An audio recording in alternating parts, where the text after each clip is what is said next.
다윗이 시편 23편에서 내전이 넘칩니다. 이렇게 고백을 하는데 그 고백을 다윗이 먹고 살만해서 한 고백은 아니었을 것입니다. 그리고 다윗의 삶이 그렇게 만족스러웠기 때문에 자기가 살아온 삶을 돌아보면서 한 고백일 수도 없습니다. 왜냐하면 우리가 다윗의 삶을 조금만 자세히 들여다보면 그의 삶은 굉장히 공고한 삶이었습니다. 사무엘이 와서 그의 10대 소년이었을 때 그에게 기름을 부었고 왕이 될 것이라고 해서 그는 금방 왕이 됐으면 다행인데, 왕이 된 것은 10수년이 지나서 나이가 30살이 되었을 때 비로소 헤브론에서 유다 지파의 왕이 되었고, 또 7년이라고 하는 내전을 거쳐서 왕이 됩니다. 똑같습니다. 우리들도 하나님께서 너는 내 아들이라, 너는 내 딸이라, 우리를 하나님이 부르시고 우리를 천국으로 데려가시면 문제가 없겠는데, 우리들은 하나님께서 너는 내 아들이다, 내 딸이다 그렇게 말씀을 하시고 우리로 하여금 이 땅을 짧지 않게 살게 하십니다.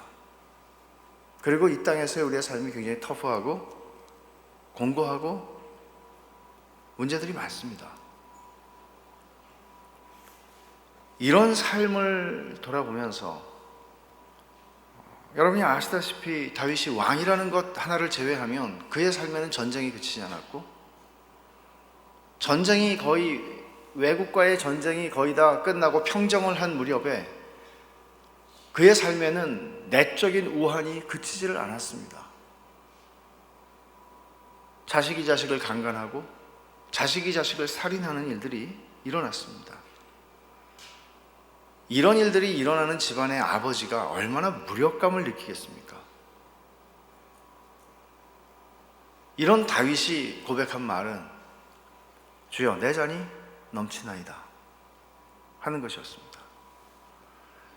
우리는 시편 23편을 외우기도 하고 많이 즐겨 읽기도 하지만, 이런 고백이 정말 나의 고백인가 하는 정직한 질문을 던지게 되면 우리는 그렇게 정직하게 지금 내 삶에 대해서 만족스러운 사람이 얼마나 되겠습니까? 얼마나 만족스러우십니까? 지금 여러분들의 삶이 얼마나 흡족하십니까? 지금 여러분들의 자녀들의 상태가 얼마나 만족스럽습니까? 쉽지 않은 것입니다. 내 잔이 넘칩니다. 이 말은 다시 말하면 주님이 제게 베푸신 은혜가 과분하여 감당이 안 됩니다. 왜 나 같은 자에게 이런 은혜를 지금 베푸시는 것입니까? 너무나 커서 감당할 수가 없습니다. 여러분, 만일 우리가 이런 고백을 우리의 삶 속에서 할 수 있다면 그 사람은 정말 은혜로울 것입니다. 그렇지 않습니까? 내가 하나님에게 그런 은혜를 받고 있다는 것을, 과분한 은혜를 받고 있는 사람만이 누군가에게 과분한 은혜를 베풀 수 있는 겁니다. 하나님의 은혜가 내 안에 너무나 넘쳐서 내 잔이 넘치나이다 라고 고백을 하는 사람만이 다른 사람들의 잔을 넘치도록 채워줄 수 있는 겁니다. 우리가 인생에서 받은 어떤 상처가 있다 할지라도 그 상처가 얼마나 크든지, 그리고 내 삶의 자리가 어떻든지, 이 모든 것들을 능가하고도 남는 것이 하나님의 은혜인데, 그 은혜는 언제나 우리의 외적인 삶의 환경을 직접적으로 외적으로 바꿔내는 것은 아닐 수 있습니다.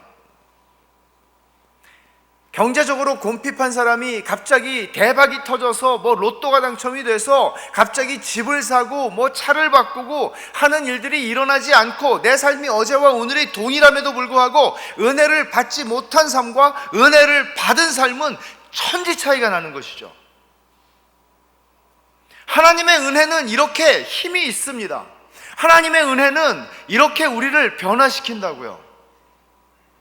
사람이라는 게 얼마나 즐기고 얼마나 변화되지 않고 얼마나 완고한지 우리는 조금만 정직해지면 알 수 있습니다. 나를 보면 알 수 있습니다. 그런데 하나님께서 우리 같은 인생을 어떻게 바꾸십니까? 하나님이 우리를 바꾸시는 방법이 뭡니까? 강압입니까? 협박입니까? 너 율법을 지키지 않으면 저주를 할 거야? 라는 협박입니까? 아니면은 이렇게 하면은 내가 사탕을 줄게, 상에 대한 약속입니까? 하나님께서 사람을 바꾸시는 유일한 방법은 은혜밖에 없습니다. 은혜 받으면 은혜 앞에선 장사가 없습니다. 아무리 무뚝뚝하고 아무리 냉랭하고 얼음장같이 차갑고 아무리 감동하지 않는 인간이라 할지라도 하나님의 은혜를 이길 수 있는 인간은 없습니다. 하나님의 은혜 앞에선 다 무너지게 되어 있습니다. 여러분, 레미제라블이라고 하는 몇 년 전에 영화가 있었고, 물론 그것은 소설이죠. 그 내용을 보면 은혜가 사람을 바꾼다는 것을 기가 막히게 보여주는 내용입니다. 빵 한 조각 훔쳐 먹어가지고 감옥에 19년 살다 나온 사람이 그 사회에 대해서, 그 체제에 대해서 가지는 불만과 증오는 대단했을 것입니다. 그것이 장발장입니다. 그리고는 이제 19년을 살고 나왔습니다. 받아주는 데가 없습니다.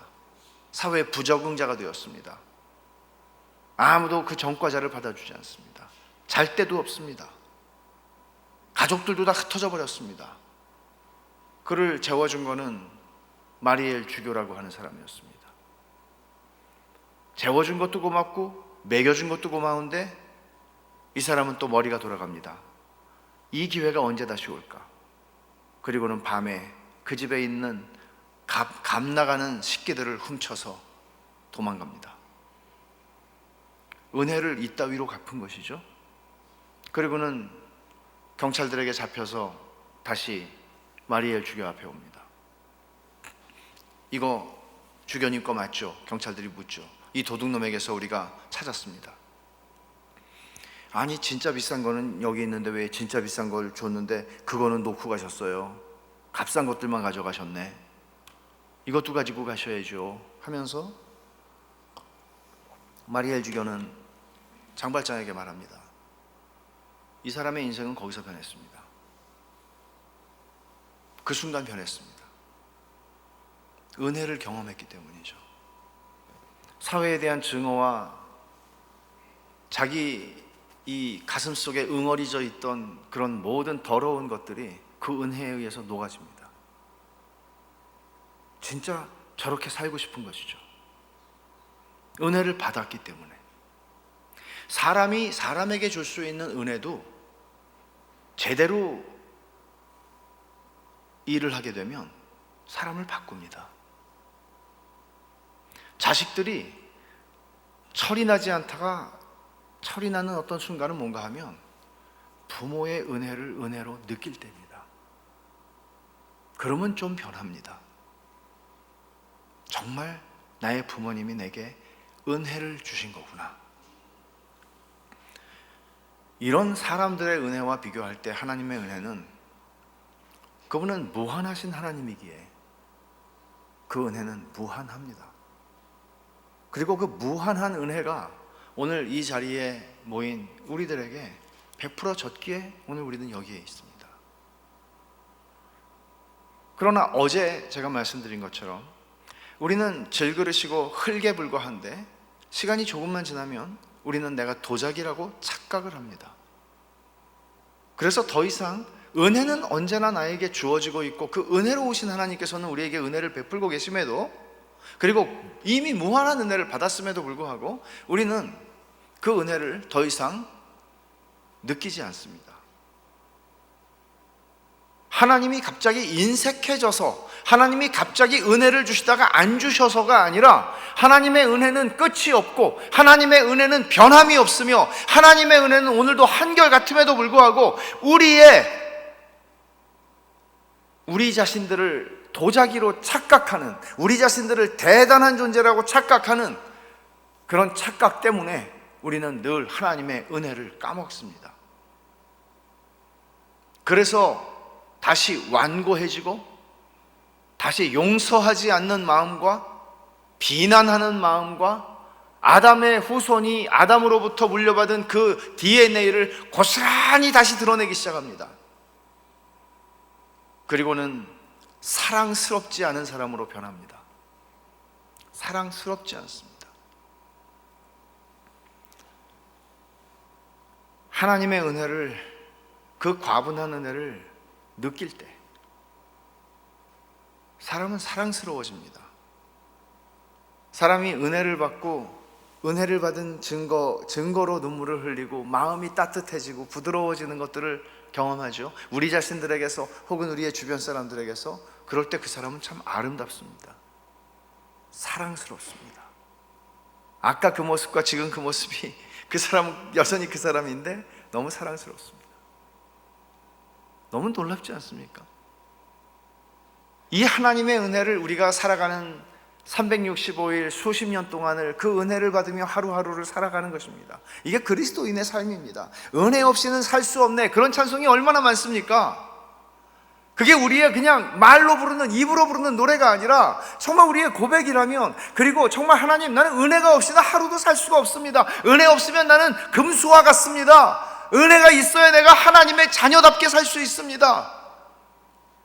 이렇게 하나님의 은혜를 목말라 하고 하나님께서 하나님의 백성들에게 은혜를 베푸시기 위해서 제시하시는 게 뭐예요? 하나님 말씀이에요. 은혜의 방편이라고요. 하나님의 말씀이, 여러분 생각해 보십시오. 1세기에도 바울사도는 복음을 전했고 지금 21세기에도 우리는 복음을 듣습니다. 전도에 미련한 것으로 오라고 바울사도가 고린도전서 1장에서 말한 거, 우리가 지금 하고 있는 설교와 같은 것입니다. 세상이 21세기나 변했는데 여전히 우리는 이 무식한 방법, 이 미련한 방법, 한 사람을 통해서, 그것도 그 사람이 가장 우리 가운데 뛰어난 사람도 아닌데 하나님께서 누군가를 부르셔서 그 하나님의 말씀의 대언자로, 말씀의 종으로 세우셔서 그 말씀을 선포하게 하십니다. 그런데 그 말씀을 통해서 우리는 은혜를 받습니다. 놀랍지 않습니까? 그 말씀으로 거듭납니다. 그 말씀으로 은혜를 받고 성화가 이루어집니다.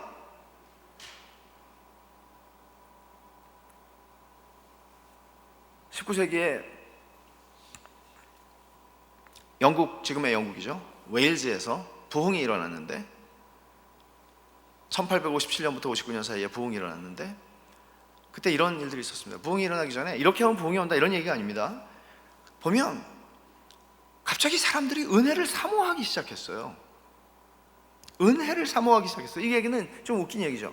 하나님의 백성은 언제나 은혜를 사모하는 사람들인데 그냥 화석화된 삶을 살아가는 거예요. 그냥 익숙해진 교회 생활을 하는 거예요. 익숙해진 교회 생활. 은혜를 사모하는 마음이 없어요. 여러분, 무엇이 율법주의인지 아십니까? 율법주의의 정의는 사랑 없는 섬김입니다. 마음 없는 섬김은 율법주의입니다. 율법주의에 빠지기 제일 쉬운 사람은 저 같은 목사입니다. 직업이잖아요. 언제나 마음이 일어나지 않을 수 있잖아요. 이게 익숙해지면 망하는 거죠. 익숙해지면 망하는 거죠. 돈벌이 하는 거죠. 직업이죠. 한둘이 아닙니다. 이단이 무서운 게 아니라 이렇게 되는 게 무서운 겁니다. 여러분들이 여기서 예외라고 생각하지 마십시오.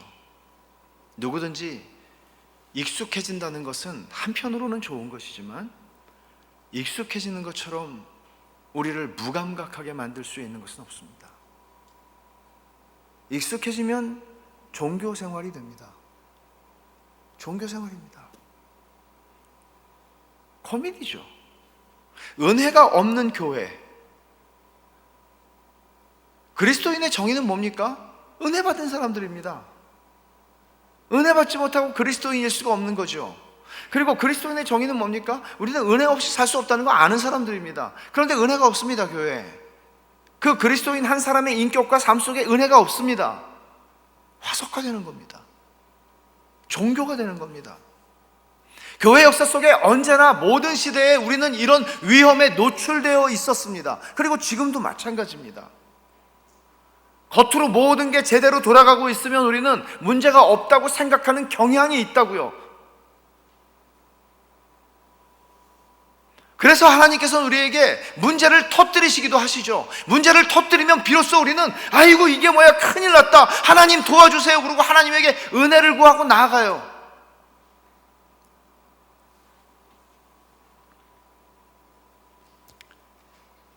은혜를 받는다는 것은 하나님을 알고 나를 아는 것입니다. 하나님이 얼마나 무한하신 하나님이신지, 얼마나 거룩하신 하나님이신지를 아는 것입니다. 그분의 성품과 속성들이 얼마나 무한히 거룩하고 무한히 선하시며 우리와는 절대로 섞일 수 없는 저 멀리 계시는 하나님이신지를 보는 것이고, 그 하나님 앞에서 나를 발견하는 게 은혜입니다. 사람들 앞에서 보세요. 교회 생활하면서 우리를 넘어지는 게 뭐예요? 바리새인들이 넘어진 거 똑같은 거예요. 바리새인들이 왜 넘어졌는지 아세요? 그 시대에 당대에 자기들의 주변의 모든 유대인들과 자기를 비교하는 거예요. 그러면 내가 제일 훌륭해요. 그리고 자기 만족이라는 그 자기 기만에 빠지게 되는 거죠. 내가 제일 훌륭해요. 어느 누구든지 사람들하고 나를 비교하는 자리에 서면 넘어지게 돼 있어요. 내가 제일 훌륭하다고 느끼거나, 아니면 나는 왜 이 모양이지? 나는 왜 저 사람처럼 안 되지? 그저 그 도토리 키재기를 하면서 늘 좋아하거나 낙심하거나 그러는 거죠. 그건 신앙생활이 아니에요. 신앙생활의 본질은 하나님을 알고 나를 아는 거예요. 이게 칼빈이 기독교 강요의 1권 1장 1절 2절에서 한 말이에요. 하나님을 아는 지식과 우리 자신을 아는 지식은 절대로 떨어질 수 없다, 분리될 수 없다. 하나님을 알면 나를 아는 것이고, 나를 알면 하나님을 아는 것이다. 하나님 앞에서 나를 보는 거예요. 그러면 나는 누구예요? 질그릇이에요. 그리스도의 포로예요. 나는 내가 주인 된 삶을 사는 게 아니고 그리스도의 포로예요. 주님이 가자 그러면 어디든지 가는 그런 존재예요. 내 인생은 내 게 아니에요. 우리가 예수를 믿을 때 처음부터 했던 얘기 아니에요. 주는 나의 구세주요 주님이십니다. 더 이상 내가 왕이 아니에요. 내 인생의 주인이 아니에요. 이제는 주님이 어디로 가자고 그러든지, 예수 나를 이끌면, 어디든지 예수 나를 이끌면, 어디든지 예수와 함께 가려네. 이게 모든 신자의 고백이에요. 내 계획, 내 생각, 내 인생을 향한 나의 계획, 그런 거 없어요. 우리는 범사에 주님, 이렇게 가는 게 맞습니까? 이게 옳습니까? 우리의 인생의 시간, 우리의 건강, 우리의 물질, 우리의 시간, 모든 것들이 다 주님의 것이에요. 이거는 헌신되어 있는 특별한 사람들의 이야기가 아니라 그리스도인의 정의예요. 이게 로마서를 쓰면서 바울 사도는 로마에 있는 교회를 가본 적이 없어요. 근데 로마서의 14장에 이렇게 쓰거든요. 우리 중에, 나와 너희들, 우리 중에 아무도 자기를 위해 사는 자가 없고 자기를 위해 죽는 자가 없다. 우리는 살아도 주를 위해 살고 죽어도 주를 위해 죽는다. 이 고백은 바울처럼 헌신되어 있는 일부 그리스도인들의 고백이 아니라, 바울은 로마의 그리스도인들을 보지 못했지만 그들이 그리스도인이기 때문에 당연히 이거는 우리의 전제잖아요. 그렇지 않아요? 만일 이 얘기는 여러분들이 오늘 이렇게 잘 살았다는 얘기를 하는 게 아닙니다. 만일 여러분이 지금 이 자리에 계시다 할지라도 내가 주를 위하여 살고 주를 위해 죽는다, 나를 위해 살지 않고 나를 위해 죽지 않는다, 이 전제, 이 명제에 여러분들이 수긍하고 동의하지 않는다면 여러분은 그리스도인이 아닙니다. 여전히 여러분들이 아니 내 인생은 내 거지, 내가 살아야 할 내 계획이 있는데 왜 무슨 주를 위해 살고 주를 위해 죽어. 주를 위해 살고 주를 위해 죽는다고 해도 우리가 매일매일 그렇게 하는 건 하나님의 은혜가 없이는 도저히 할 수 없는 일이죠. 그러나 이 명제에 우리가 아니요, 나는 내 인생을 살 건데요, 그는 그리스도인이 아닙니다. 그러기에 교회는 하나님 그리스도께서, 교회의 머리이신 그리스도께서 이 말씀을 통하여 다스리고 통치하는 것입니다. 하나님이 이렇게 말씀하신다고 하면 우리는 그 말씀 앞에 순종할 뿐입니다. 그래서 교회는 하나님의 말씀이 이끌고 가는 것입니다. 교회의 유력한 인사나 목사님이라 할지라도 목사님이 이끄는 거 아닙니다. 교회는 그리스도께서, 머리이신 그리스도께서 당신의 말씀으로 이끄시는 것입니다. 그러려면 하나님의 백성은 당연히 하나님의 말씀에 익숙한 사람들이 되어야 합니다. 하나님의 말씀을 통하여 하나님의 뜻이 어떤 것인지를 분별할 수 있는 지각이 있어야 합니다. 바울 사도는 에베소 교회를 위해, 빌립보 교회를 위해, 골로새 교회를 위해 기도합니다. 그 기도에 빠지지 않는 것은 그들이 지혜를 얻고 지각을 얻는 것입니다. 신자에게 있어서 이것은 생명과도 같은 것입니다. 하나님을 아는 지식, 하나님의 말씀을 아는 지식입니다.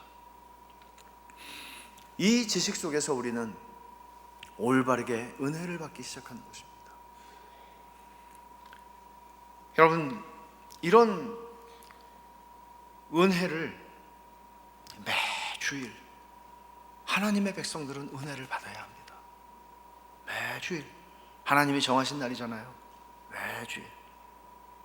웨일즈에 부흥이 일어났을 때 웨일즈의 교인들은 갑자기 은혜를 사모하더니 토요일 날 주일을 위해서 기도하기 시작했습니다. 그냥 토요일날 밤까지 분주하게 지내다가 주일날 아침 오늘 일요일이네 그리고 예배당에 오는 것이 아니라는 생각을 했습니다. 그렇게 살았었는데, 그리고는 토요일날 정오에 모여서 기도를 하기 시작했습니다.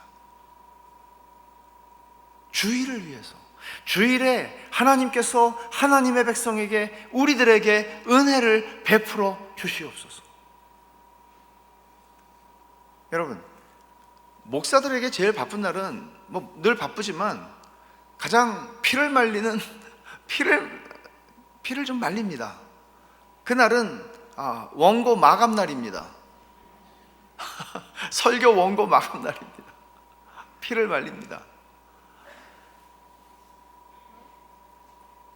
우리는 그리스도인으로서 우리가 주일에 피를 말리는 것은 설교를 잘하기 위해서 피를 말리는 게 아니라, 정상적인 목사라면 하나님께서 이 부족한 종을 통하여 이 하나님의 온전한 말씀을 하나님의 백성들을 위하여, 하나님이 사랑하시는 백성을 위해 선포할 때 하나님의 백성들에게 하나님이 이 말씀을 통하여 하나님의 영광을 보게 해주시고 자신을 그 앞에서 보며 은혜를 받도록 피를 말리는 것이어야 정상이겠죠.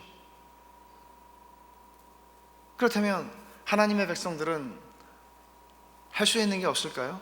제가 생각할 때 이 웨일즈의 부흥이 일어났을 때 그 하나님의 백성들의 태도는 굉장히 인상적이었습니다. 책을 읽으면서 한 20년 전에 읽은 책인데 굉장히 인상적이에요.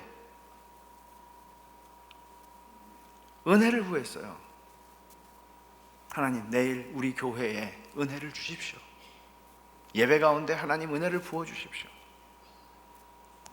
여러분, 얼마나 행복할까요? 저도 우리 교회, 제가 섬기는 교회의 주일을 위해서 늘 기도합니다. 주일 예배를 위해서 기도합니다. 하나님께서 주일 예배에 은혜를 주시지 않으면 일상적인 우리 삶에서 주일 예배에서 받은 은혜보다 더 큰 은혜를 받는다는 것은 거의 불가능합니다. 주일 예배에서 내가 은혜를 받지 않는다면, 내가 개인적인 묵상과 말씀 연구와 모든 것들을 통해서 은혜를 주일 예배에 부어지는, 하나님이 정하신 공적 수단이고 공예배 가운데 하나님이 세우신 종을 통해서 하나님의 말씀이 전해질 때보다 더 하나님의 은혜를 내가 깨닫고 은혜를 받는다는 것은 일어날 수는 있습니다만은 거의 일어나지 않습니다. 만일 이 땅에, 이 한국, 우리나라에 있는 수많은 그리스도인들이 주일마다 교회 가서 그 공예배 가운데서 하나님의 은혜를 풍성히 받고 그들이 돌아오게 된다면, 그 일이 매 주일마다 반복되어 일어난다면, 예배당마다 예배를 드리는 모든 처소에서 그런 일들이 부어지고, 은혜가 부어지고, 은혜에 배부르고 은혜의 충족을 느낀다면, 내 잔이 넘치나이다 하는 그런 고백을 그리스도인들이, 이 땅에 1000만입니까? 몇 명입니까? 이 땅에 그리스도인들이 그렇게 고백을 한다면 매주일마다 대한민국은 변할 것입니다.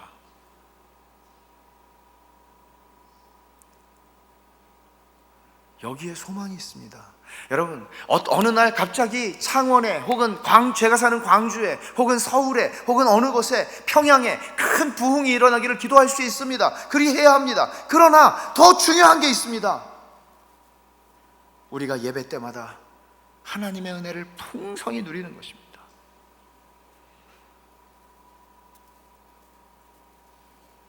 상상만 해도 저는 좋아요.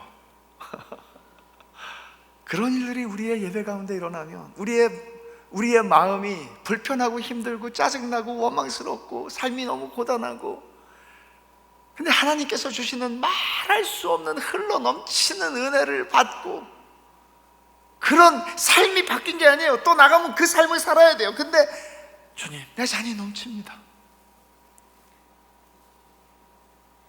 잔이 넘치는 사람들이 서로를 보니 아까 예배당에 들어오던 그 얼굴이 아닌 거죠. 이게 얼마나 신나는 일입니까? 우리가 하나님한테 그런 은혜를 좀 구했으면 좋겠습니다. 그 자기만족이라고 하는 그 속임수에 넘어가지 말고, 나 괜찮지? 나 괜찮게 살고 있지? 나 그래도 믿음 지키고 살고 있지? 그런 거 말고 하나님의 은혜로 우리를 배불리 먹이시옵소서. 과분한 은혜를 우리들에게 고백할 수 있게 우리들에게 부어주시옵소서. 그 과분한 은혜에 대한 설명을 제가 잠깐 드리겠습니다. 바울 사도는 과분한 은혜를 고백하기에는 걸리는 게 있었습니다. 물론 바울 사도가 오늘 본문에서 말하고 있는 7절에서 육체에 가시고 사탄의 사자를 주셨다, 이것을 좀 없애달라고 하나님께 3번 간구했는데 하나님께서 들어주시지 않았다. 그러니까 바울 사도가 가지고 있던 육체의 가시라고 말한 것, 그것 때문에 바울 사도는 하나님의 은혜가 과분하다고 고백하기는 힘들었습니다. 그리고 우리가 좀 더 우리의 삶과 바울의 삶을 똑같지는 않겠지만 조금 맞춰서 읽어보면, 바울의 삶이 그렇게 순탄한 삶이 아니었습니다. 여러분들이 아시다시피 바울의 삶은 복음을 전하러 다니며 그 대접을 받지 못했습니다. 저는 말씀을 전하러 와서 과분한 대접을 받습니다. 바울의 삶하고는 천지 차이가 나는 겁니다. 말씀을 전하러 왔지만 사람들은 그에게 숙소를 제공하지 않았습니다. 그리고 도리어 자신의 생명을 거기에 바쳤지만 그들은 너 가짜지? 그렇게 나왔습니다. 때로는 바울은 복음을 전하러 가서 음식을 제공받는 것이 아니라 돌세례를 제공받았습니다.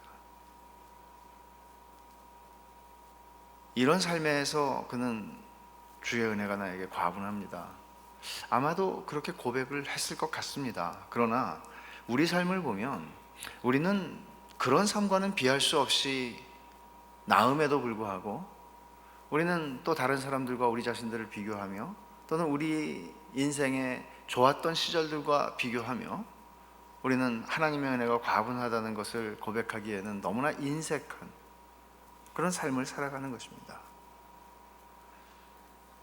오늘 이 12장을 보면 11장 1절부터 12장 13절까지는 보통 신학자들이 11장 1절에서 12장 13절까지를 바울의 바보 연설이라 그렇게 이름을 붙였습니다. 왜 그런가 하면 바울이 은혜를 받은 사람은 자기를 자랑할 수 없다, 그런 말을 쭉 해왔습니다. 은혜를 받은 사람은 자기 자랑하면서 시간 보내거나 자기 자랑하면서 입을 놀리지 않습니다. 은혜 받은 사람은 그리스도를 드러냅니다. 자기 자랑하는 것은 은혜 받지 못했다는 얘기입니다. 자기 말 많이 하고 나 이런 사람이고 나 알아달라고 그러고 자기중심성, 이거는 인간의 죄성입니다. 모든 것이 나 하는 것입니다.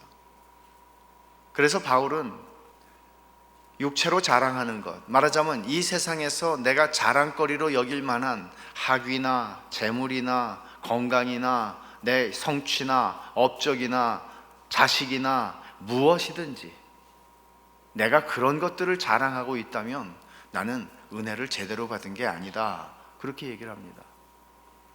우리의 자랑의 넘버원은 주님이어야 한다고 얘기합니다. 주님이 내게 베푸신 은혜가 너무 자랑스러워야 한다는 것이죠. 그런데 바울 사도는, 그렇게 말했던 바울 사도가 자랑을 하기 시작합니다. 11장 1절부터 나도 자랑 한번 해볼까? 이렇게 얘기를 합니다.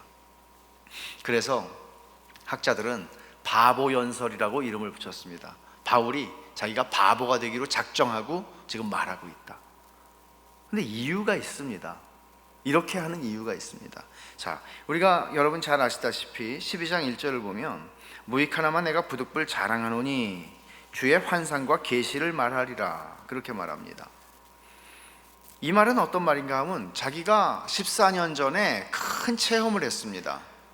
14년 전이면 아마 바울이 안디옥에 있을 때이거나 그 전에 아라비아 사막에 있었을 때였을 것입니다.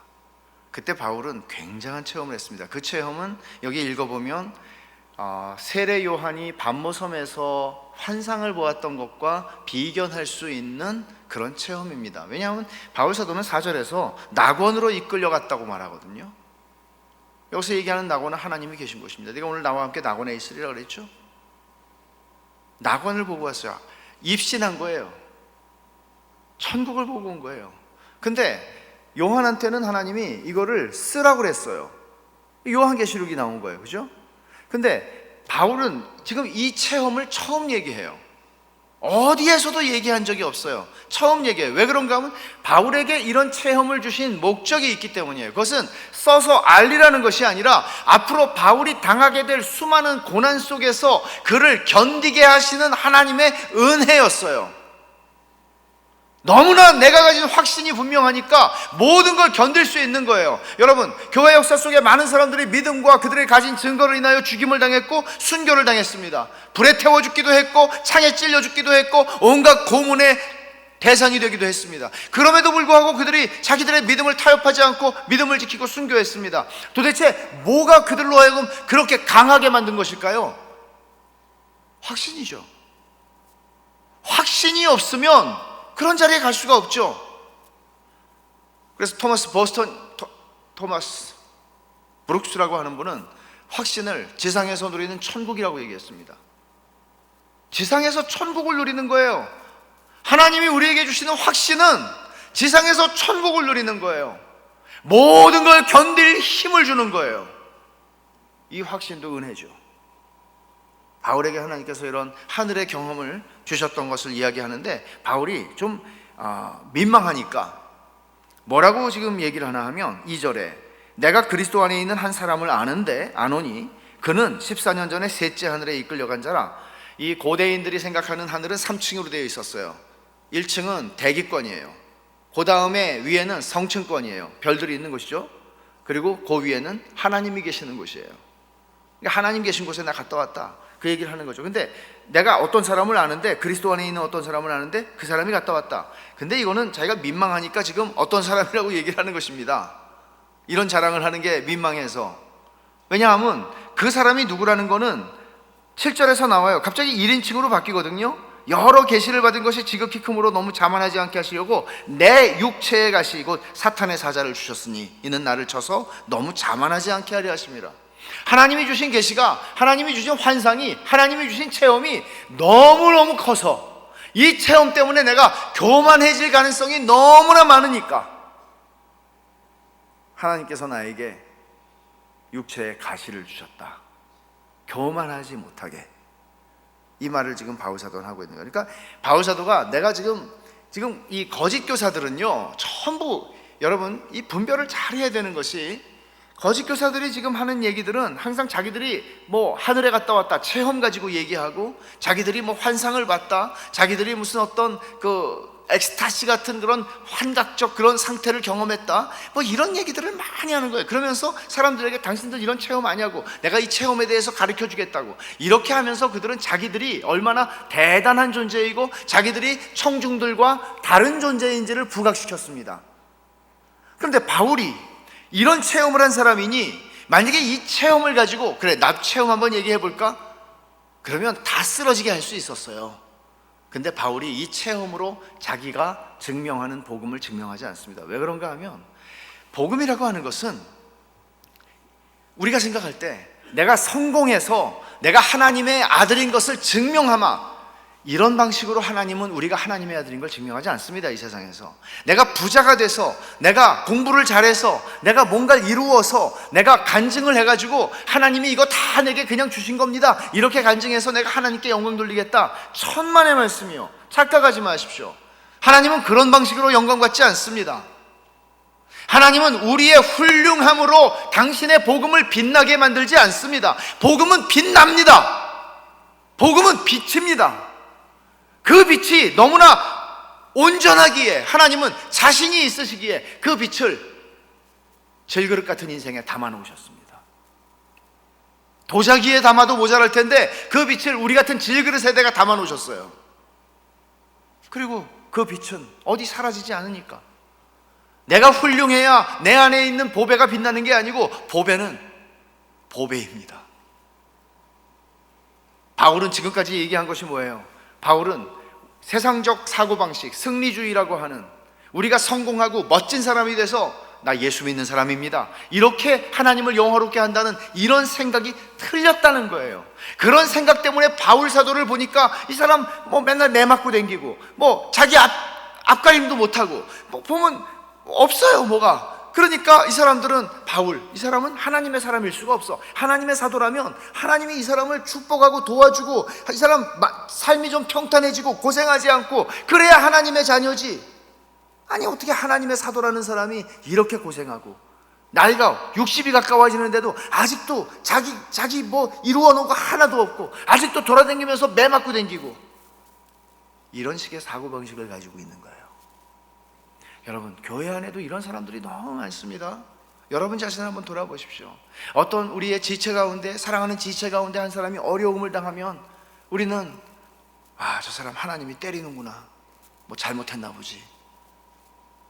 우리는 무조건 욥의 친구들이 되어버립니다. 이 사람들은 상처에다가 소금을 치는 사람들이죠. 정작 내가 어려움을 당했을 때, 그때 진짜 영적인 가족, 하나님의 백성들, 이 영적인 친구들이 필요한데 말 못해요. 판단받는다고 생각하는 거예요. 그리고는 뭔가 성공했을 때, 뭔가 대단히 뭔가 이루었을 때 말해요. 그럼 사람들은 또 이렇게 하죠. 하나님이 축복하시네. 여러분, 그게 축복인지 저주인지 여러분 어떻게 아십니까? 하나님의 축복이 이 세상에서 돈 잘 버는 것과 성공하는 것과 높은 자리에 오르는 것과 좋은 대학에 가는 것과 이런 것으로 증명이 됩니까? 천만의 말씀이요. 그런 구도를 가지고 우리는 성경에 단 한 장도 해석할 수가 없습니다. 진짜 신앙에 이를 수가 없습니다. 예수 믿고 부자 된다? 이런 식의 생각으로는 복음에 들어갈 수가 없습니다. 거기에 십자가 복음하고는 이것은 철천지 원수인 것입니다. 바울 사도는 이런 자신의 체험으로, 체험 대 체험으로, 나는 더 큰 체험했어, 그러니까 내가 전하는 복음이 진짜지, 그렇게 말하지 않습니다. 바울이 이 체험을 말한 이유는 7절 이하부터 자기가 하고 싶은 말이 있었기 때문인데, 그 7절 이하에 하는 얘기는 무엇인가 하면 내 육체의 가시, 내 약점을 얘기하고 싶은 겁니다. 내 강점, 엄청난 체험, 하늘 체험, 그 하늘 체험을 얘기한 사람이 이제 자기의 약점을 얘기하자 사람들은 놀랍니다. 이거는 표현의 방식이죠. 내가 말하고 싶어하는 그 반전이 일어나게 하는 표현 방식입니다. 내가 말하고 싶은 건 내가 하늘의 체험을 했기 때문에 지금 내 삶에는 아무 약점도 없고 나는 완벽한 사람이 되었어, 그런 얘기를 하는 게 아니라 나는 이렇게 큰 체험을 한 사람임에도 불구하고 나는 이렇게 연약한 존재야, 질그릇이야, 이런 얘기를 하는 겁니다. 그래서 바울 사도가 육체에 가시고 사탄의 사자를 주셨다. 근데 왜 주셨는가 하면 너무 교만할까 봐. 하나님께서 주신 은혜가 너무너무 큰데 그 은혜 때문에, 여러분 이게 아이러니입니다. 은혜를 받았으면은 우리는 교만해질 수 없어야 되잖아요. 은혜는 내가 자격 없는데 받은 게 은혜니까. 근데 은혜를 받고 열흘만 지나면 우리는 그 은혜를 받을 만한 자격이 있어서 받았다고 착각한다니까요. 그래서 하나님이 안전장치로 주신 게 육체의 가시라고 바울 사도가 말하는 그것이에요. 그게 뭔지는 우리는 정확히 몰라요. 그러나 고린도 사람들은 알았을 거예요. 바울을 1년 반이나 경험한 사람들이니까.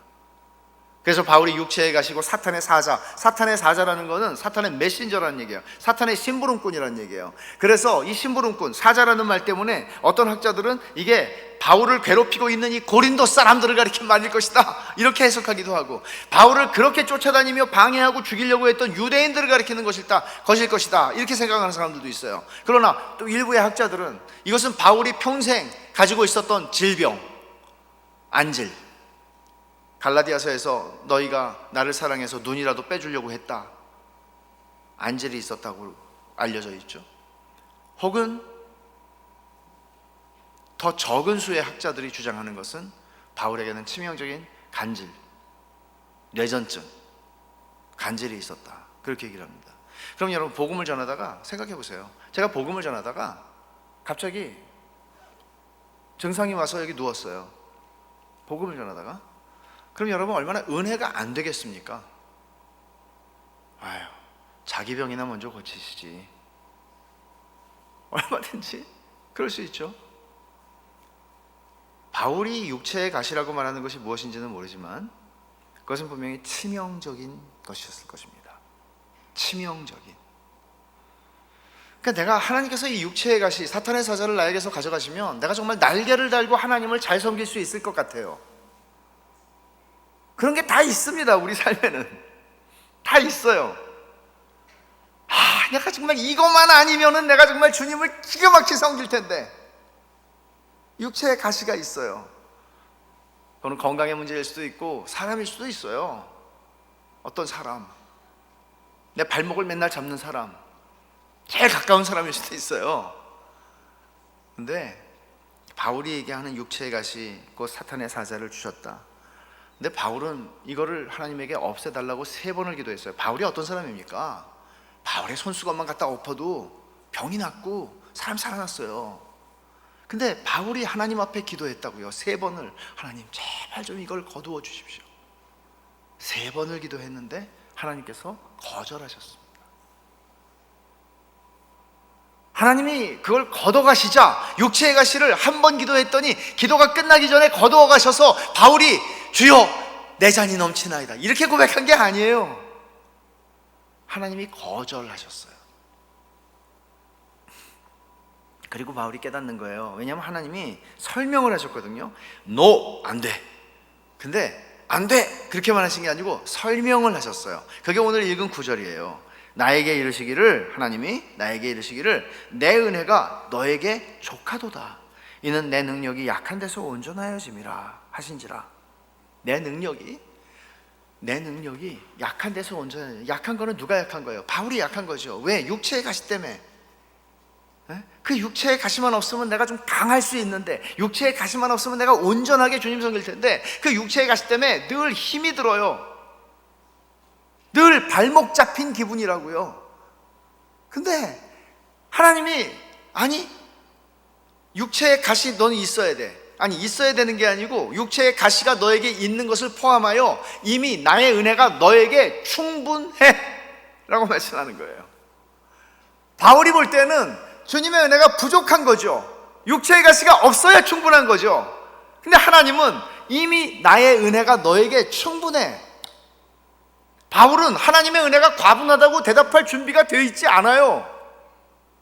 하나님이 나에게서 육체의 가시를 제거하시면 그때 내가 하나님의 은혜가 과분합니다라고 말할 준비가 되어 있어요. 근데 하나님께서 그런 말할 준비가 되어 있지도 않은 바울에게 그걸 가져가시지도 않으면서 그대로 놔두시면서 설명하시기를, 바울아, 너는 이게 있어야 돼. 그리고 내 은혜가 너한테 충분하고도 넘치고 있어 라고 말씀하시는 거예요. 그럼 여러분 생각해 보십시오. 여러분이나 저나 육체의 가시가 딱 떠오르는 게 있지 않습니까? 아니, 떠오르는 게 아니라 있지요. 그냥 나 이것만 없으면 정말 이것만 없으면 있어요. 근데 이상하게 그것 때문에 괴로운데, 그것 때문에 인생이 괴로운데 그거를 하나님한테 좀 어떻게 해달라고 하는데 아직까지도 안 없어지는 거예요. 그냥 하나님이 바울의 이 이야기를 기록해 놓으신 것은 우리가 똑같은 약함과 육체의 가시라고 불릴 만한 것과 혹은 사탄의 사자라고 불릴 만한 것들을 안고 살아간다는 이야기죠. 우리에겐 다 있습니다. 근데 바울 사도는 사탄의 사자라고 얘기를 하는데, 이 육체의 가시를 그러면 누가 줬느냐? 여러분이 생각하는 여러분의 인생에 정말 핸디캡이라고 느낄 수 있는 거, 여러분의 인생에 정말 치명적인 약점이라고 생각하는 거, 그거를 사탄이 줬습니까? 하나님이 주셨습니까? 사탄의 사자라고 그러잖아요. 사탄이 보낸 심부름꾼이라고. 근데 여기에는 언제나 그리스도인들은 이중적인 의미를 이해해야 합니다. 그 이중적인 의미라는 것은 무엇인가 하면, 욥의 경우를 보면 하나님께서는 사탄에게 허락하십니다. 욥을 건드리도록 허락하십니다. 그러나 하나님이 정해놓으신 한계가 있습니다. 그러므로 한편으로는 하나님의 섭리 가운데 하나님이 허락하시고 하나님이 주신 것이라고 우리는 얘기할 수 있습니다. 모든 것에 대하여 내가 원치 않는, 나를 불행하게 만드는 것처럼 느껴지는 육체의 가시가 있을지라도 그것조차도 하나님이 허락하신 것, 하나님이 주신 것이라고 말해도 틀리지 않습니다. 그러나 하나님은 선의로 우리를 더 온전케 하시려고, 여기 7절에 보면 뭐라고 그랬어요? 육체의 가시 곧 사탄의 사자를 주셨으니 이는 나를 쳐서 너무 자만하지 않게 하려 하심이라. 교만할 수 없도록 나를 묶어두는 거예요. 하나님은 이런 의도로, 선한 의도로 우리에게 주세요. 근데 마귀는 이거를 우리를 교만하지 못하게 하는 단순히 그런 차원이 아니라 이걸로 우리를 낙심하게 만들고, 이걸로 우리를 열등감에 처하게 만들고, 이것으로 우리가 자괴감에 빠지게 만들고, 이것으로 우리가 자기 연민에 빠지게 만든다고요. 그래서 하나님을 향하여 불신과 하나님을 향하여 불만을 품게 만든다고요. 동일한 것인데 그렇게 다르게 작용할 수 있다는 거예요. 그러니까 여러분, 우리 모두에게 하나님이 육체의 가시만 주는 게 아니에요. 육체의 가시가 우리에게 주어지는데, 육체의 가시는 언제나 하나님께서 주시는 이 계시 환상, 1절에 주의 환상과 계시를 말하리라 그렇게 말했어요. 이 계시라고 제가 얘기를 하면 계시 환상이라고 하는 큰 은혜의 체험이 있어요. 근데 그 은혜의 체험, 계시라는 은혜의 체험이 있는가 하면 또 한편으로는 육체의 가시라고 하는 또 고난 혹은 고통이 우리에게 약점이 있어요. 근데 하나님은 이거를 바울에게 패키지로 주신 거예요. 한 박스 안에 넣어서 주신 거예요. 그 안에 계시도 있었고 환상 체험도 있었고 그 안에 가시, 육체의 가시도 있었어요. 하나님께서 우리에게 은혜를 크게 주시는 만큼 하나님께서는 우리들을 교만할 수 없도록 우리들을 낮추시기 위하여 우리들에게 무엇인가를 주세요. 그래서 바울 사도에게 주님이 설명하신 거예요. 너 육체의 가시가 내가 너에게 준 은혜야. 여러분 감이 오십니까? 여러분의 삶에서 육체의 가시가 뭐라는 게, 그리고 그 육체의 가시가 왜 은혜인지 이해를 하십니까? 여러분, 우리는 본질상 교만한 존재입니다. 그게 우리 죄성입니다. 조금만 뭐가 되면 우리는 고개를 쳐드는 그런 존재입니다. 하나님이 우리를 그렇게 하지 못하시게 하십니다. 사랑하시기 때문에 우리로 교만하지 않도록 안전장치를 주시는 겁니다. 어떤 약점은 사람들이, 나도 알고 사람들도 아는 약점일 수도 있습니다. 그러나 또 어떤 약점은 나만 알고 있는 약점이기도 합니다. 그러나 그게 다 있습니다. 약점 없어 보이는 사람 있죠? 자기만 아는 약점이 무지 큰 게 있습니다. 그 사람은 교만하지 않도록. 그것이 하나님의 은혜였단 말이죠. 육체의 가시가 은혜였다고요. 내가 가지고 있는 내 치명적인 약점, 내가 평생 살다가 죽는다 할지라도 죽는 순간에도 없어지지 않을 나의 약점, 그것이 과거에 무슨 어떤 사건이든지 아니면은 내가 실패한 경험이든지 어떤 것이든지 상관없이 그 육체의 가시, 약점이라고 하는 것, 평생 극복할 수 없을 만한 약점, 그거 은혜라고 하나님이 말씀하는 거예요. 여러분, 이런 관점을 가지고 성경을 보면 더 많은 것들이 보입니다. 더 많은 것들이 보입니다. 단지 인정하고 싶지 않고 그렇게 보고 싶지 않은 거죠. 예수 믿으면 잘 될 거라고 이걸 붙잡고 싶은 거죠. 근데 그걸 깨뜨리십니다, 하나님께서. 여러분, 하나님한테 혹시 속아 보셨습니까?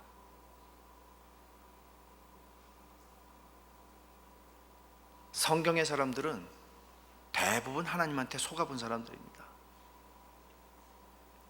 아브라함도 그렇고 욥도 그렇고 야곱도 요셉도 하나님한테 속습니다. 예레미야 선지자도 그렇게 고백합니다. 하나님, 여기 물이 많은 개울인 줄 알았는데 물이 말라버린 것이군요. 하나님, 저를 속이셨군요. 제가 어떤 의미로 이 말을 쓰는가 하면, 하나님한테 속았다고 느껴보지 않으면 우리의 믿음이 서지 않습니다. 진짜 믿음이. 하나님한테 배신당했다고 느끼는 일들을 통해서 하나님은 우리의 거짓 믿음을 무너뜨리시고 진짜 믿음을 세우십니다. 근데 그 과정은 고통스럽습니다. 참담합니다.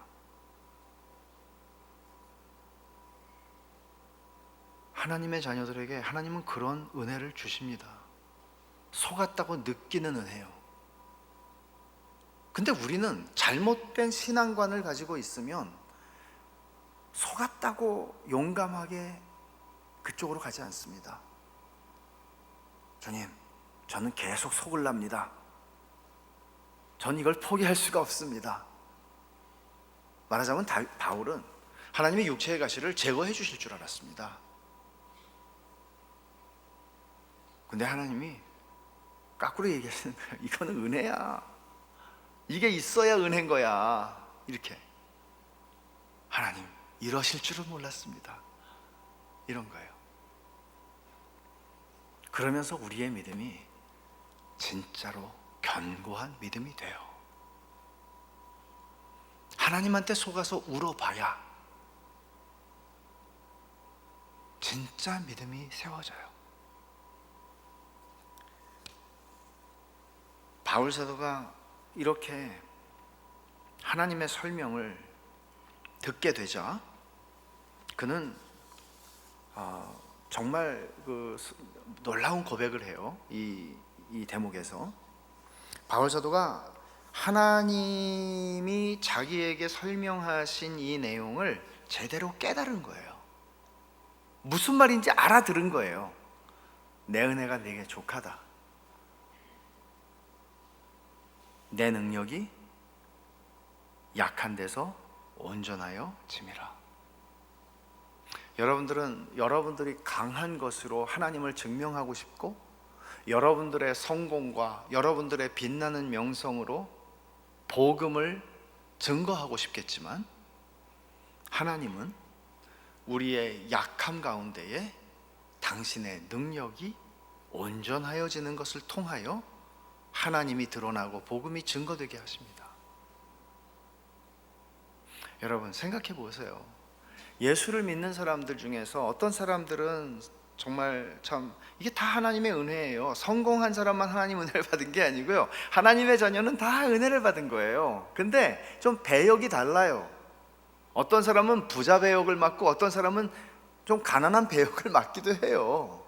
배역이에요, 배역. 근데 하나님께서 그런 배역을 주셨는데, 부자 배역을 맡은 사람만 늘 복음을 잘 전하고 늘 뭔가 하나님의 하나님 되심을 잘 나타내고 그래요.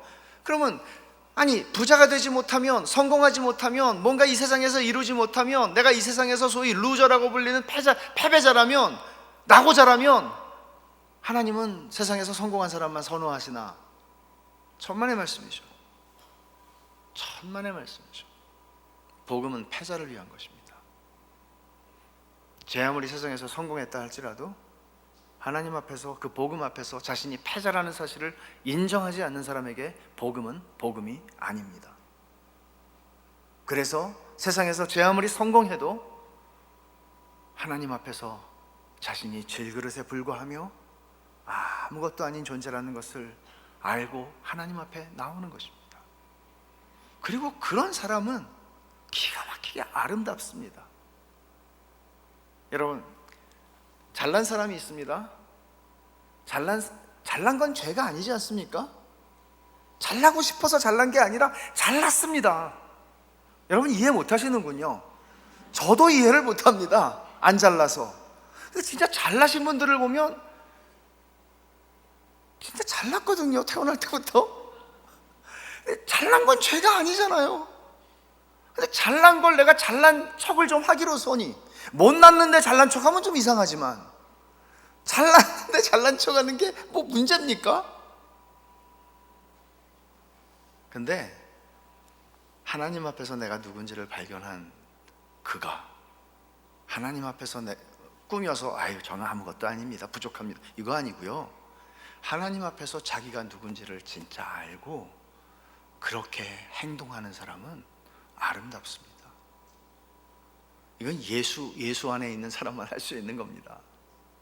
그리고 세상에서 주눅이 들고, 세상에서는 정말 나는 목소리도 내지 못하고 아무것도 아닌 존재로 살아갈 수밖에 없는데, 어떻게 사람이 저렇게 열등감이 없고, 어떻게 저렇게 당당할 수 있고, 저렇게 훌륭하고 겸손해요. 비굴하지 않은 겸손함이 있어요. 아름답습니다. 하나님의 은혜를 받으면 사람은 하나님을 닮기 때문에 아름답습니다. 여러분, 여기에 연세 높으신 어르신들도 계시고 또 젊은이들도 있습니다. 여러분, 우리의 인생이 하나님이 주신 시간, 세월을 통해서 점점 아름다워져야 정상 아닙니까? 하루아침에 됩니까? 아니요. 오늘 은혜를 받아야 됩니다. 은혜를 받고 살아야 합니다. 그렇게 하나님의 은혜에 목마르고 굶주린 사람들이어야 합니다. 그런 사람은 어떻다고요, 주님이? 복이 있나니, 복이 있나니.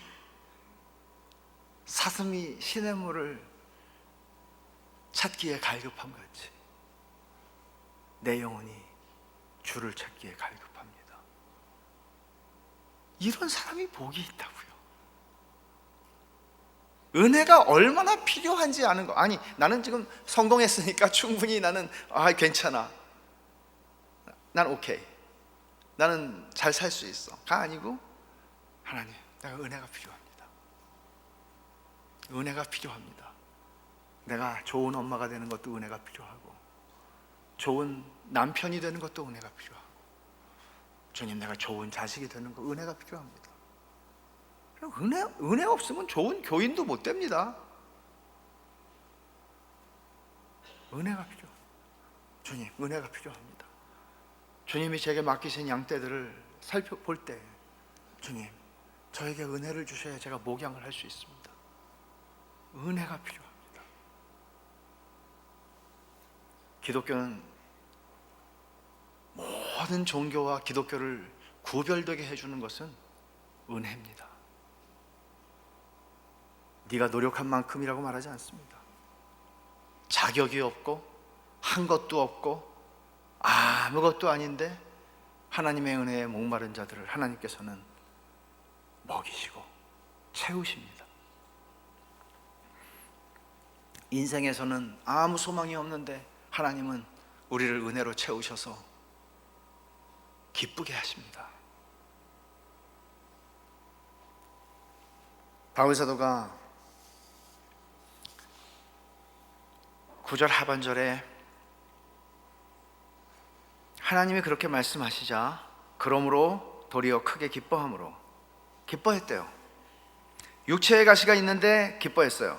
나의 여러 약한 것들에 대하여 자랑하리니 이는 그리스도의 능력이 내게 머물게 하려 함이라. 여러분, 기뻐했다는 것, 이것은 그리스도인은 믿음이 좋으면 고난을 좋아한다? 그런 말이 아닙니다. 고난을 좋아하는 건 이상한 사람입니다. 고난이 좋을 수는 없습니다.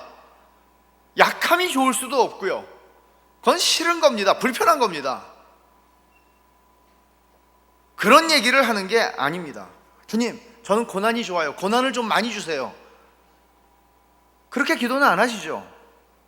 그렇게 기도하는 건 믿음이 좋은 게 아닙니다. 달라고 안 해도 하나님이 주시니까요. 그거는 필요한 만큼 뭐 구하기까지 해야 되겠습니까? 그거를 하나님께서 거절하신 것에 대해서 바울 사도가 지금 하는 말은 이런 말이죠. 약함을 기뻐한다고 말하는데 여전히 육체의 가시가 바울을 괴롭힐 것입니다. 괴로울 것입니다. 그것 때문에.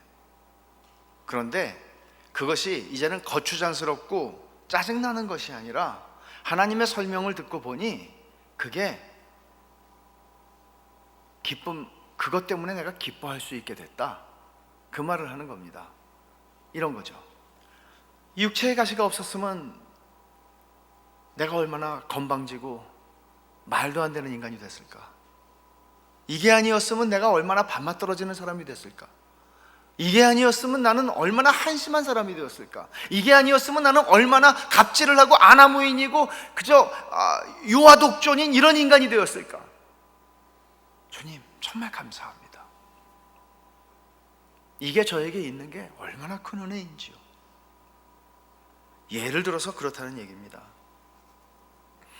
그러니까 우리가 당하는 모든 고난은 다 그리스도를 위한 고난이라는 것을 우리는 보게 되는데 10절에서 그러므로 내가 그리스도를 위하여 약한 것들과 능욕과 궁핍과 박해와 곤고를 기뻐하노니 이는 내가 약한 그때의 강함이라고 말합니다. 내가 그리스도를 위하여라는 이 그리스도를 위하여라는 말에 약한 것, 능욕, 궁핍, 박해, 곤고가 다 여기 걸려요. 주님, 나는 이게 힘들어요. 다 힘든 것들이죠. 힘든 것들인데 이게 그리스도를 위하여 의미가 있다는 걸 발견한 거예요. 이게 그리스도의 영광을 드러내고 그리스도의 이름을 높이고 그리스도의 이름을 존귀하게 하고 거룩하게 하는데 이 고난과 궁핍과 약함이 쓰임받는다는 걸 안 거예요. 그래서 약한 그때의 강함이라고 말하면서 그는 약함을 기뻐한다고 말해요.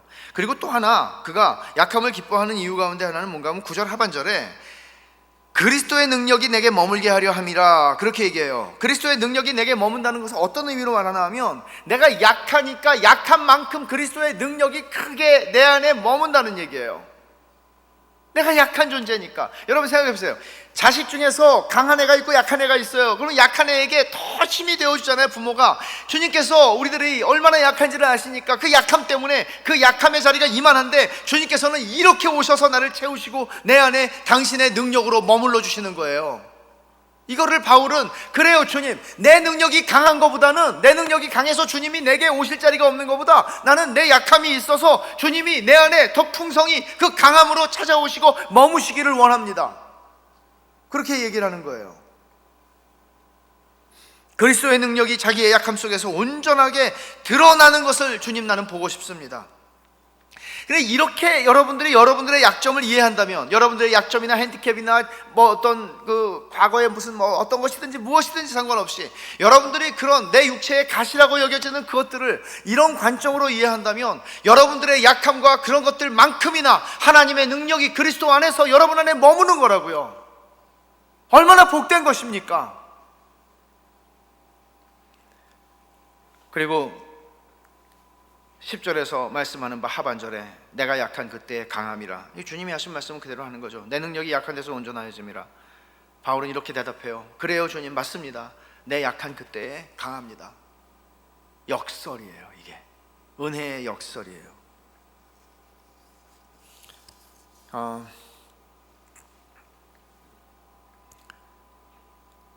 사람이 다 이런 경험들을 가지는데요. 제가 제 경험을 하나 여러분들과 나눌게요. 미국에서 교회를 개척해가지고 한 9년 조금 넘게 목회를 했었어요. 근데 굉장히 고난이 많았어요.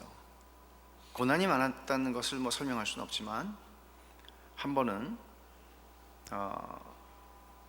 한 인근에 있는 교회에 설교를 하러 갈 일이 있어서 제 아내와 함께 차를 몰고 그 교회로 가고 있었습니다. 그리고 아내와 자연스럽게 이야기를 나누는데 그 얼마 전에 한국을 방문해서 제 친한 친구 목사를 만났는데 마침 서울에 있는 큰 교회로 부임을 했을 때였습니다. 그 교회에 가서 만났어요. 근데 부러웠습니다. 목사님 방이 우리 예배당만 했습니다.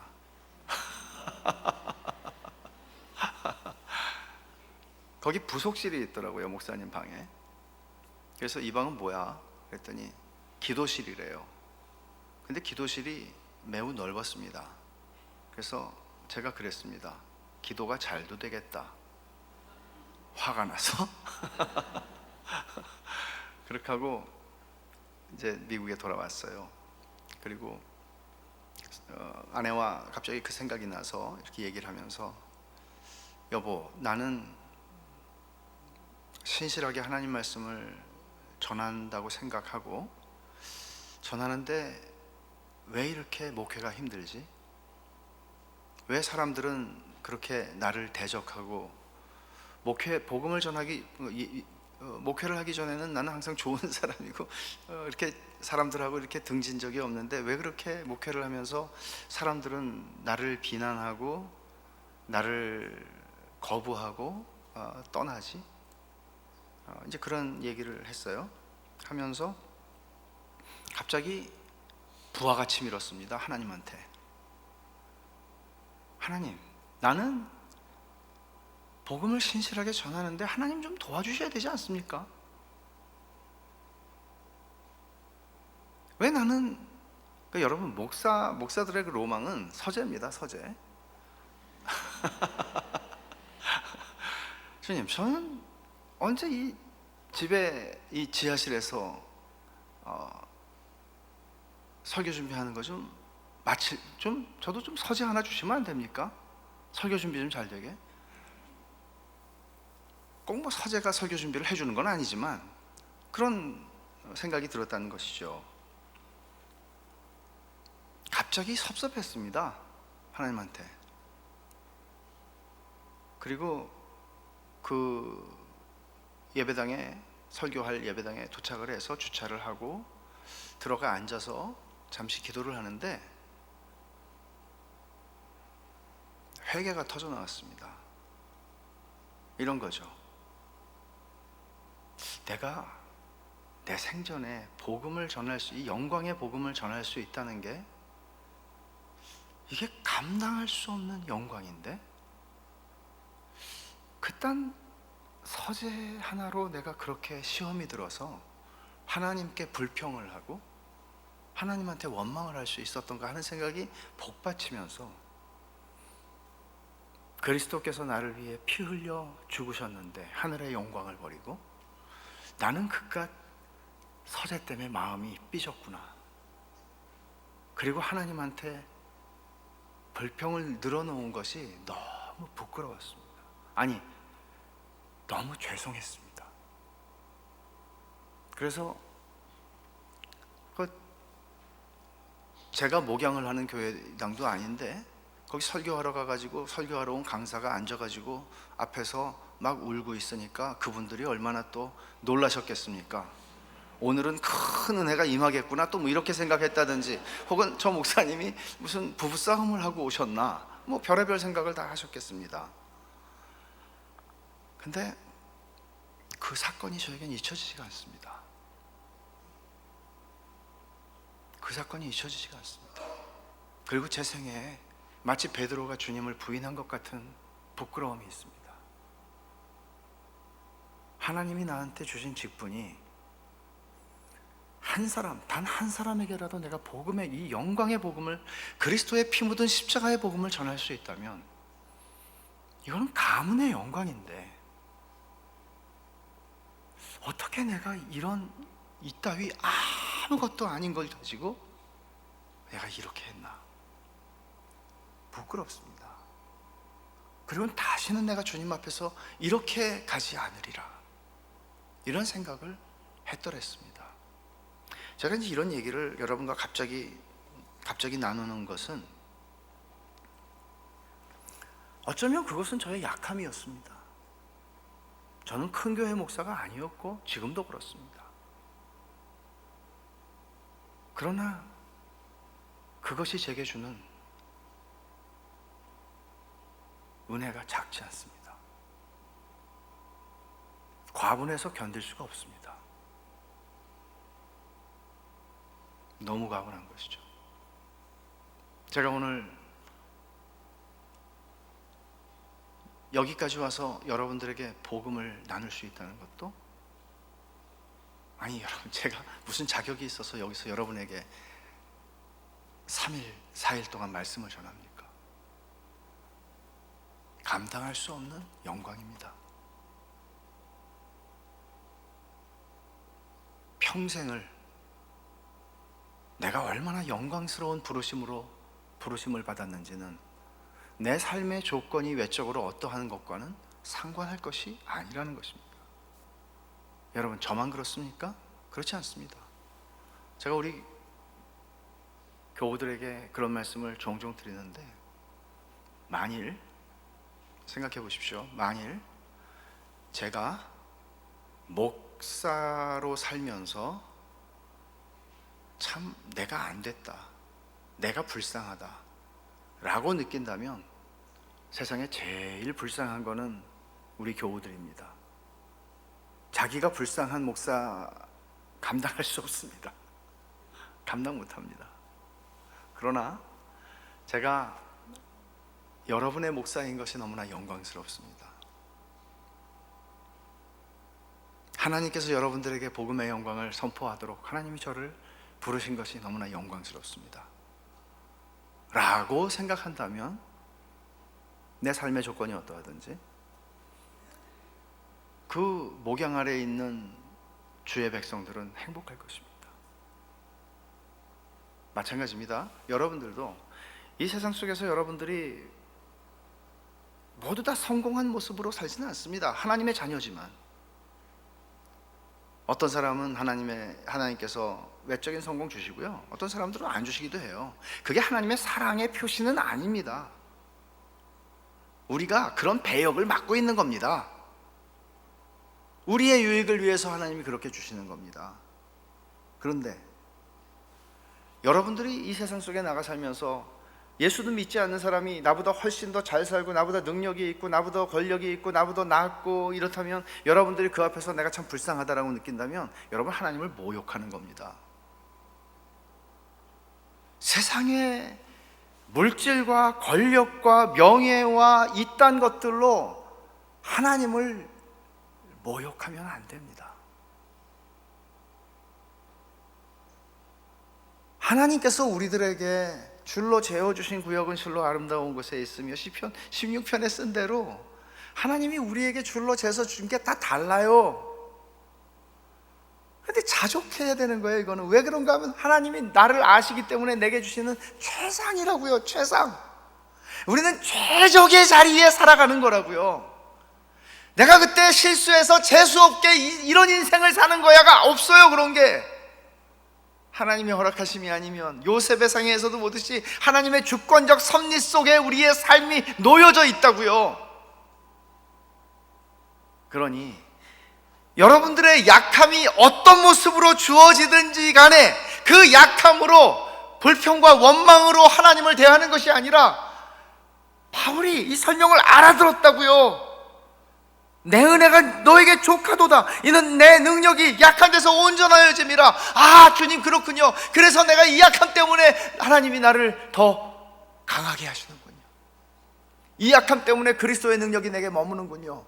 이 약함 때문에 내가 약할 때에 강할 수 있군요. 하나님의 은혜로. 이 약함 때문에 내가 건방진 인생이 되지 않는군요.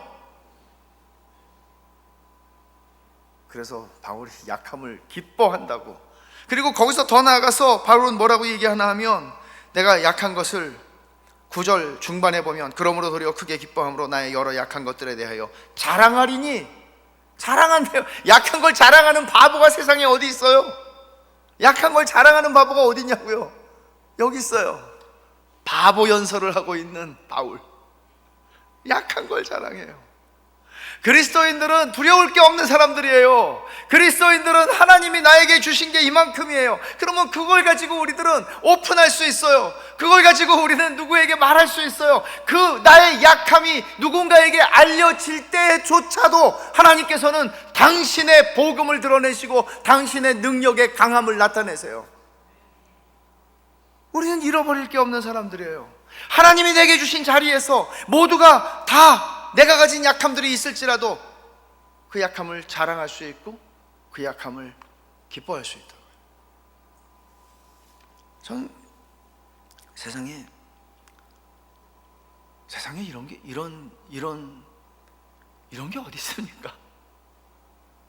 그래서 이 자리에 계시는 여러분들과 제가, 우리의 형편과 처지가 어떻든지 이 설명을 들으십시오. 내 은혜가 내게 족하다.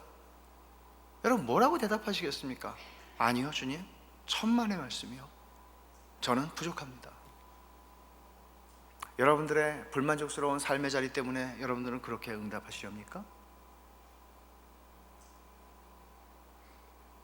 여러분들이 가지고 있는 약함이 하나님의 은혜라는 사실을 받아들이시지 않으시겠습니까?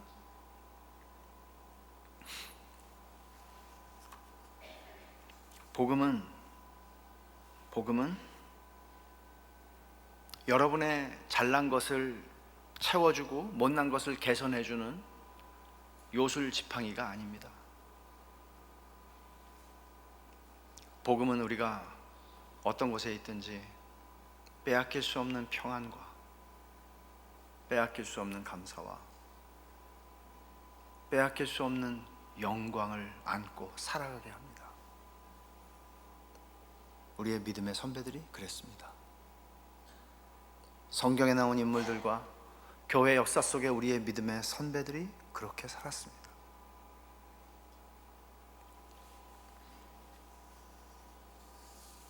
설령 하나님이 내게서 물질을 가져간다 해도, 설령 하나님이 나에게서 건강을 가져간다 해도, 설령 하나님께서 내가 가장 믿고 의지하던 어떤 능력을 나에게서 거두어 가신다 해도,